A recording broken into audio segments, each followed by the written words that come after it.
A parallel plate capacitor of capacitance 1 microfarad is charged to a potential difference of 20 volt.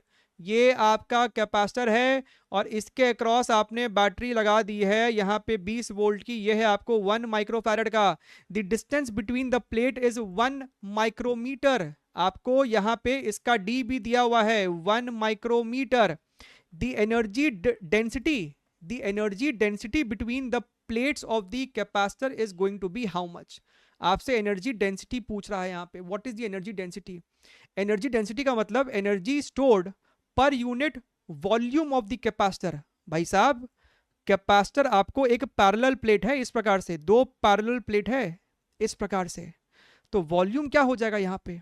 अगर ये मेरा side से plate area है और ये मेरा डी है, तो जो बीच में आपको वॉल्यूम है, this volume is equal to your A into D. ये बात अपने को समझ में आनी चाहिए।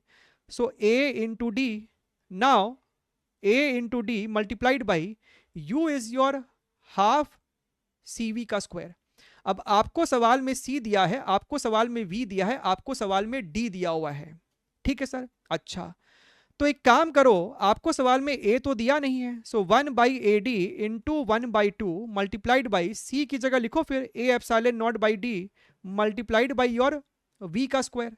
तो यहां से मेरा एरिया से एरिया जो है ना वो सलट जाएगा, तो आपके पास इक्वेशन बचा ई नॉट का वी स्क्वायर अपॉन योर 2 का डी स्क्वायर।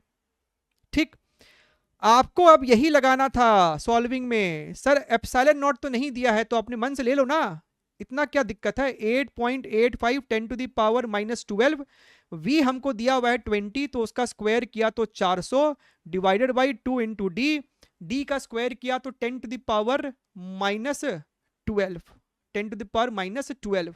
ठीक है सर, तो सर यहां से 10 टू द पावर -12, 12 मर गया, ये हमको हो जाएगा सर यहाँ पे 200, यानी सर 100 इंटू 17.7, यानी कि sir 1.77 into 10 to the power 3 joules per metre cube, यानी कि सर 1.77 को हम लोग 1.8 अप्रोक्सीमेट कर सकते हैं। So option number 1 is the correct answer.